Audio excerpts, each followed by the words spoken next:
HBO presents One Night Stand with comedian Bill Burr.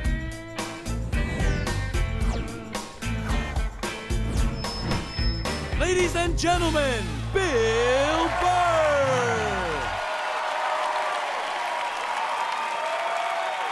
Thank you. Thank you. All right. Thanks a lot. Thank you so much. Thank you. For Christ's sake. Thank you. Thanks a lot. I'm running out of ways to say thank you. For Christ's sake. How's it going? Excellent. Was in a shitty mood today, man. I was watching TV. You ever been in like such a bad mood that even when you're watching bad shit happening to people, you're like, you know what? Good. You know, I'm glad your life sucks. Makes me feel better about my own. No, you know what I was doing? I was watching this, you know those Fabulous Lives? I was watching the Fabulous Life of the Olsen twins, you know? They're like 18 years old. They're like zillionaires. They got a great apartment. And it's making me feel like a loser. Then halfway through it, I find out one of them's anorexic. I was like, you know what? All right. That makes me feel better. You know, I'm glad she's not eating. Hope you pass out, whack your head off your golden sink. Just to add to my day. You know, I don't get how the other Olsen twin only weighs half a pound more, but she's fucking fine. No, they're so starving, they're weak. That's why whenever they take a picture of them, you ever notice they gotta like fucking lean them up against each other? So like they don't tip over, like they're like still trying to look sexy. They're not sexy, they look like aliens. They are, man. You can't weigh 42 pounds and have your eyeballs be 28 of that weight and not look like you're from outer space. Like, when I look at them, I think if E.T. was gonna have a threesome, those are the two bitches he'd hook up with. He would. He'd get that glowing finger going. Now, I'm feeling like a loser, man. I am, man. I'm fucking 36. I'm not married, you know? I'm at that age where everybody I know is getting married. You know, let me ask you a question. Why the hell do people keep getting married? You know, isn't anybody looking at the stats? I mean, what's it like? 1 out of 2 marriages goes right down the shitter? People, if you were going skydiving and they told you half the parachutes weren't gonna open, you'd be like, yo, fuck that, I'm not going. Yeah. No, it's like, I don't like those odds. I get a 50% chance of splatting on the ground. I'm not doing it, right? But there's something about getting married. People just have to do it. They're just like, is this the line to lose half my shit? Awesome. This is gonna be great. I can't wait to lose my car, my money. Oh, look, the line's moving. One step closer to my own personal hell.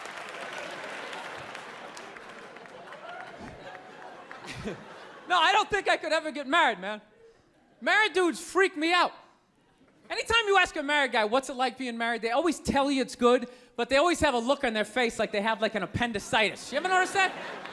You're like, dude, what's it like being married? Like, you know, it's good. It's good. It's, No, it's good. It's enjoyable, you know. It's a lot of work, but, you know, I think when you meet that special someone, there's a connection, and I can't feel my legs. Let me just lean over here. You know, a woman completes a man, and some other metaphor.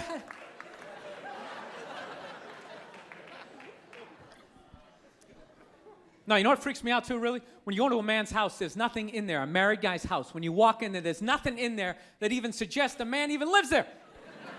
It's all potpourri and throw pillows, that stupid canopy, we live in a dollhouse bullshit over the bed. Where does all the guy's stuff go? They just throw it out, they just walk into your apartment. Oh my God, look at all your stuff. All your stuff is stupid. Look at all this stupid stuff.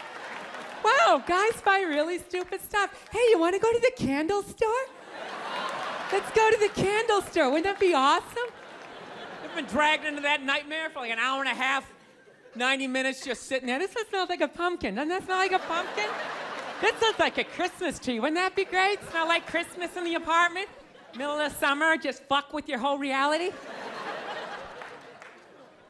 No, you know what it is? I didn't have like a really good model necessarily, like growing up, like watching my parents. They always used to argue and shit, you know? Like I was afraid of my dad when I was growing up, you know? Anybody have a dad like that? You're just afraid of him? You know, not like those sitcom dads. They come home, the kids are like hugging their legs. My dad pulled in the driveway. Me and my brothers freaked like, fucking dad's home. Shut off the TV. Try to hide. Dude, if I stand like this, do I look like a lamp? He won't see me, right? Can I just fucking chill out here? He wasn't understanding. When you fucked up, he told you. He didn't sit down, well, we're gonna work it out. We'll just, I still love you. He looked, what the fuck is wrong with you? Jesus Christ, you're an idiot! Weren't you even paying attention? Oh, bullshit! Christ, you're just like your mother. You're fucking out to lunch. That was my dad. No matter what he was bitching about, somehow he would make it about my mother. Would have nothing to do with her. He could somehow find a connection and spin it back. He'd have said, oh, is it raining out? Oh, for Christ's sake, I don't need this shit. Christ, it's the same goddamn thing with your mother. That woman is a fucking cloud hanging over my life. Anytime you got an idea, Christ, she shits all over it. No, he was hilarious. He used to work all the time, so he didn't really have like any friends or anything. So he used to talk to me when I was 8 years old like I was a fucking bartender. Just dumping all his shit on me. Like playing in the sandbox, he'd be coming up there. I'll tell you, I don't know what the fuck I ever got married for. I'll tell you, man, I'm gonna get the fuck out. I swear to God, one of these days, I'm gonna get in the car, I'm gonna fucking drive out of here. Your mother's a bitch, Billy. Do you realize that? The woman is a fucking bitch. Is that too real for you guys? You fucking know what I'm talking about.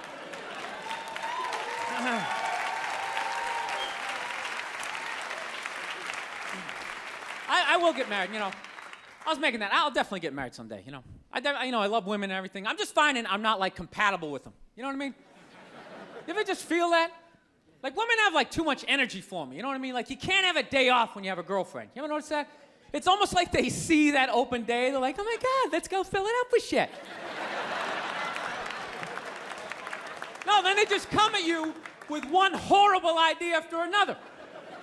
Horrible ideas. Like, you want to make some sandwiches and go to the park?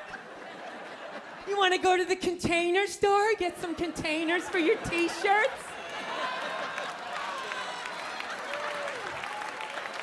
This is the worst one. You ever get this one? You want to go to brunch? You want to go to brunch on Sunday? And inside you're like, fucking no! But you can't say that, right? You gotta keep them happy. So what do? You agree. Like, yeah, let's go to brunch. What a great idea. Why would you want to sleep in on a Sunday when you can go pay $18 for eggs? Now you're thinking. Then we can sit around and listen to your friends have moronic conversations about the eggs. Like, is that pesto? Is that pesto in your omelet? Oh, it's asparagus. It's asparagus. I thought it was pesto. Oh, you just want to flip the whole fucking table over? It's horrendous. I'm trying to learn to pick my battles when I date girls. I usually argue with women all the time, man. I'm stupid like that, Like, I dated this girl one time. She was, like, really into, like, women's issues. So we used to always have these dumbass arguments. Like, one time she came up to me and she goes, okay, explain this to me, Bill. Why does a guy make more an hour to do the exact same job, huh? I go, I'll tell you why. Because in the unlikely event that we're both on a Titanic and it starts to sink, for some fucked up reason, you get to leave with the kids and I have to stay. Yeah, that's why I get the $1 more an hour. No, think about it. If there's a house fire, it's always women and children first. I gotta stand there with like the back of my shirt on fire going, let's go, people, let's go, let's go. So that's how I look at it. No, it's $1 an hour surcharge. That if something fucked up happens, either I can't leave or I gotta like get in the way of it to give you a head start, like rabid dog, run honey, 1 Mississippi, 2 Mississippi. You hear a bump in the night, I gotta go check it out, like, yes, he does have a knife. Anytime there's a hostage situation, who do they negotiate for first? Well, at least let the women and children go. Well, what about me? Bullets hurt me too. Why the fuck do I gotta stay in the vault?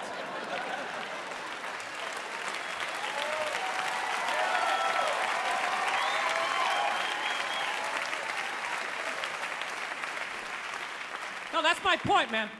Where are all the feminists in those situations? You know what I mean? You can't find them. There are no feminists in a house fire. That's a guarantee. You could take the most hardcore feminist, some chick right in your face, like, he's chauvinistic son of a bitch, little short, little haircut, the whole 9 yards, right? Second those flames break out, she's gonna twist those little hairs into pigtails. No, I'm just a girl. I wanna go play jump rope. And leave you standing in a burning house like you're not flammable. You know, but I'm not a dick, though. I'm not saying I think a woman should make $1 less an hour to do the same job. All I'm saying is if you're gonna make what I make when the boat sinks, you better be standing right there next to me, listen to that guy play the cello. Then you get the corner office. You get all the benefits or whatever. So anyways, I was watching George Bush today, man. That guy scares the shit out of me. No, not because like, oh, you know, all that political stuff. He's just like too into Jesus for me. I get uncomfortable with that. When people get like overly religious, it kind of freaks me out, you know? You know what I mean? Like I don't mind. I don't mind when like black people get really into Jesus though, you know? Because like somehow like the shit stays spiritual. You know, you get a couple of good songs out of it. You know what I mean? People look like they're having a good time. Somehow when like white dudes get too into Jesus, all of a sudden like shit catches on fire. People start dying, somebody says they're Jesus, and they try to fuck every chick in the compound. Then the FBI's got the place surrounded, that tank comes in shooting the flames out the front. And I'm not saying white dudes are any more crazier than black dudes, it's just that nobody's watching us. That's the problem. That's too much freedom. It's kind of like living alone, you know, that same kind of fucked up freedom? You ever feel when you live alone, you like slowly go crazy? You know, because you got too much freedom, because everybody does crazy shit. But when you live alone and start doing something crazy, there's nobody there to be like, dude, what the fuck are you doing? What is wrong with you? What is that? Put it down.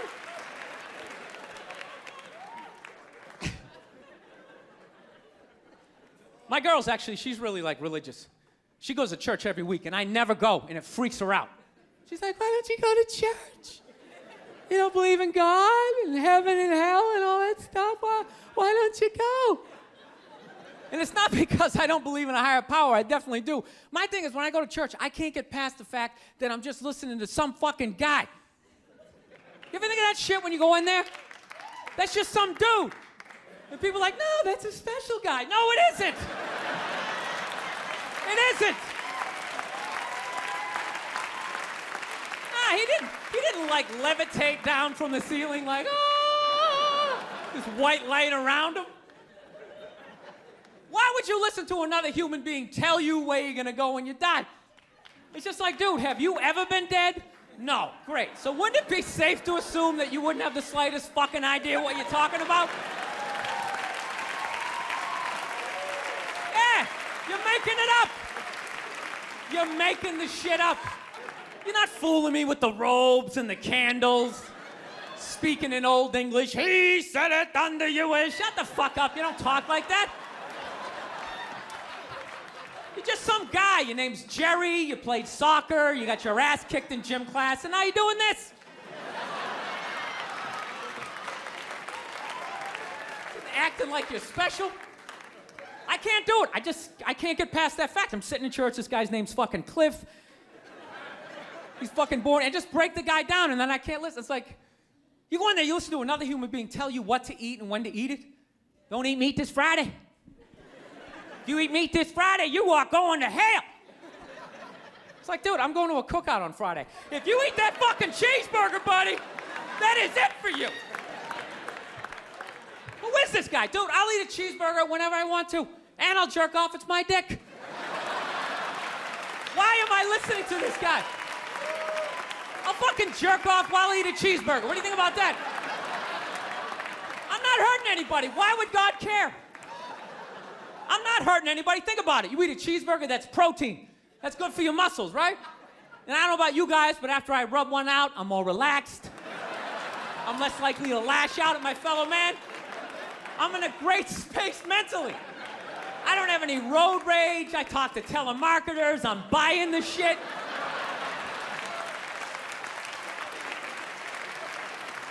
I think they just make it all up. But it's weird though, because I'm kind of feeling this thing, because I haven't been to church in a while. I'm kind of feeling like, I want to go back, but I need a new religion, man. That's why I'm kind of between religions right now. Like I used to be Catholic, but I can't be Catholic anymore, I mean, once they started fucking the kids, I was just like, all right, dude, you know what? I'm out, okay? You guys party way too fucking hard for me, okay? I got off at about 22 exits ago. I didn't see that page in the book. I don't know what you guys are doing. I can't believe they're still in business. People are still showing up. Name one other business that could survive that shit. You think if they were fucking kids at Walmart, they could sell rakes the next day? And just try to play it off like, yeah, we hit a little prom in aisle 8, but we got some slacks over here. We got kitchen appliances. We got some hula hoops.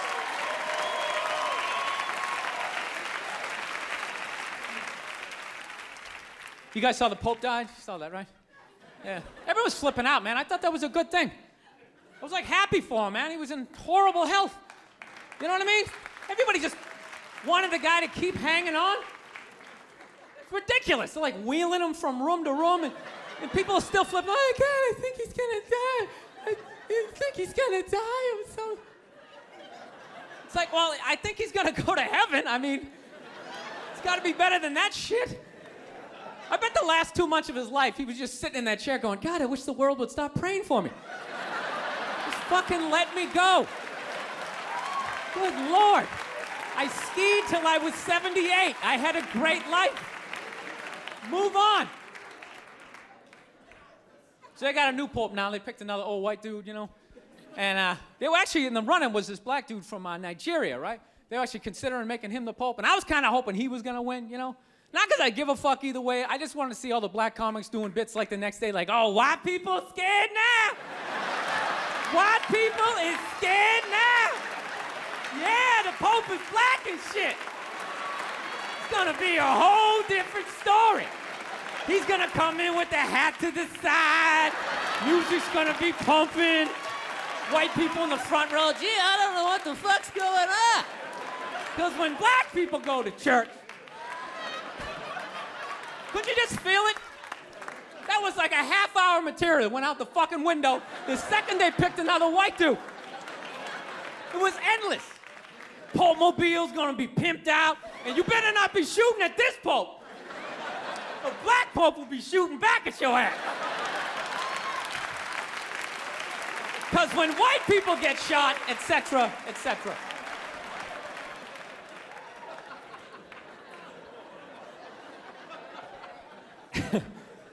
Actually, I had this black dude moved in my building, man. Lives on the same floor as me. He's one of these dudes. Every time he's hilarious. Every time he says some shit, right after he's done saying the shit, he repeats like the most important part of like the previous sentence. It's hilarious. Everything he said will be like, yo, my man came in, he put that shit on the table. Put it on the table! It's hilarious. Everything he says. Yo, this country's at war, son. War! I'm just looking at my friend like, dude, did you hear him the first time? Because I heard him the first time. I was smiling, I was nodding. Am I fucking supposed to do that? I mean, what am I supposed to do?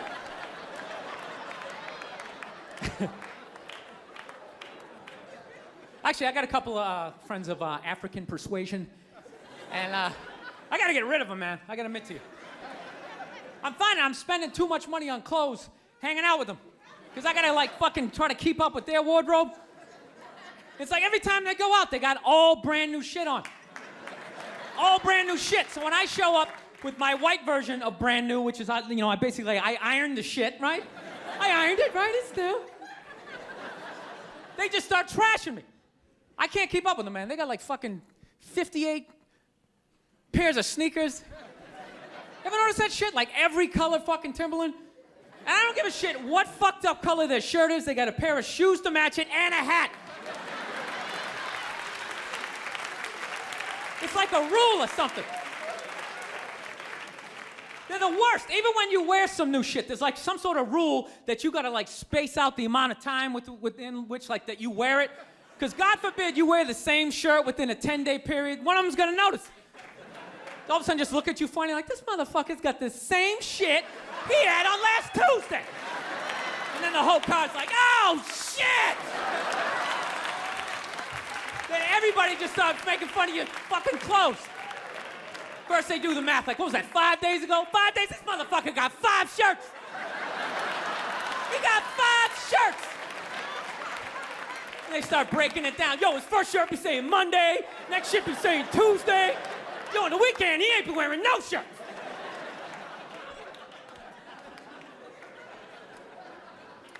I'll tell you, it's actually funny. You know what? That's actually how I judge black guys now. When I first came to the city, like, all black people scared me. No, I was like the typical white dude from like the suburbs, you know what I mean? Had no frame of reference, you know? So my only frame of reference with black people was like remember those early 90s gangster rap videos? Throw the fucking LA riots in there, man. It was fucking horrible PR. I'm watching the videos, look, he's got a nice car, he's got all the women, and he's still fucking mad. These black dudes are never happy.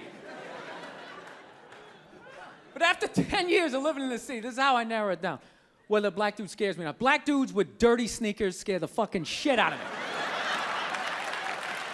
No.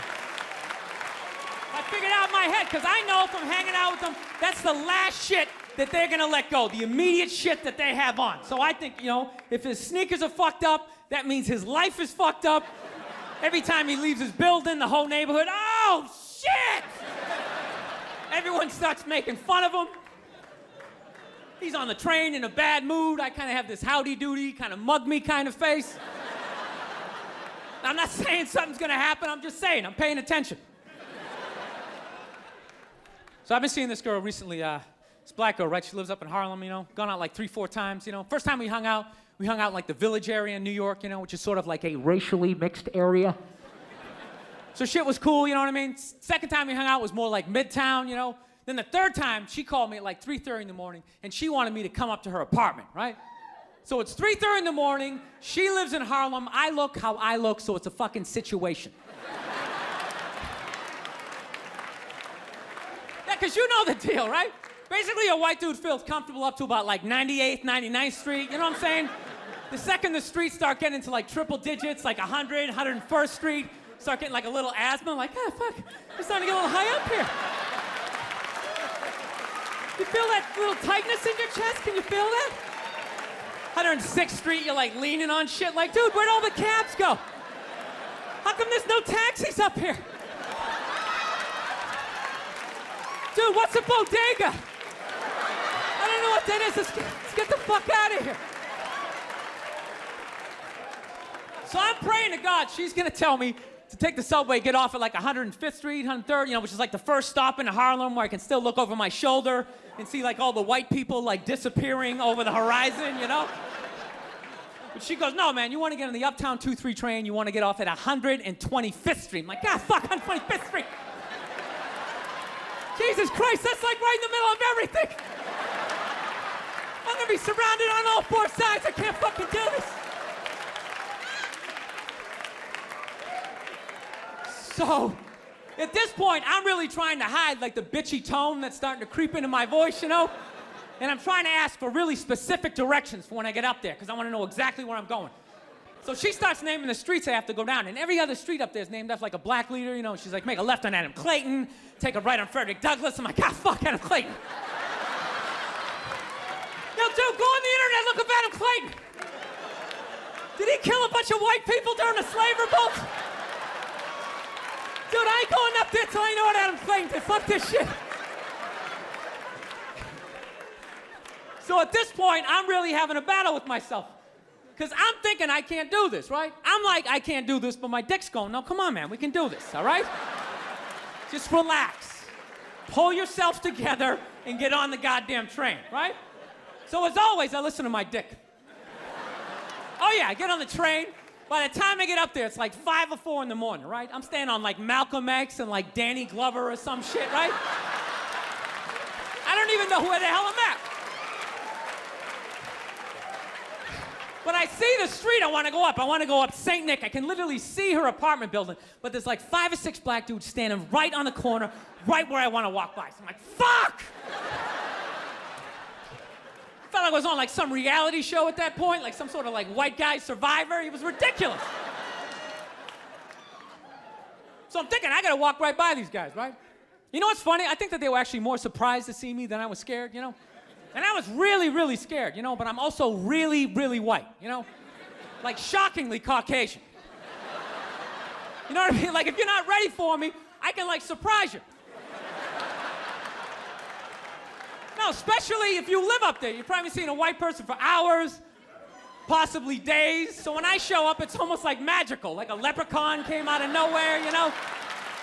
Felt like I should have had like a little pot of gold, like a rainbow behind me. Top of the morning to you, like it. Just kind of danced my way past them. But it's been going all right, you know? Once I get in her apartment, I'm fine, you know? I relax. Sit down, you know, watch a hip-hop countdown. Pretend like I know the groups, you know what I mean? It's just getting there that's a fucking pain in the ass. But, you know, I don't get mad at it, because I figure, you know, black dudes got to go through the same shit, though, right? When you go out to the suburbs, go fuck a white girl, right? Just that same awful feeling of just leaving your people behind, you know, just less and less of you as you're fucking driving out there. Probably start off lean and you're all fucking cool. 20 minutes in, you're driving like 10 and 2. The radio's off. Like, dude, I don't like this shit. I don't like this shit at all. There's too much grass. I don't see any rims. This is fucked up. None of the windows are tinted. I can clearly see white people in every car. This is fucked up. Listen, you guys were awesome. Thank you so much for coming out. God bless you. Thank you very much. All right, man. Take care. Thank you.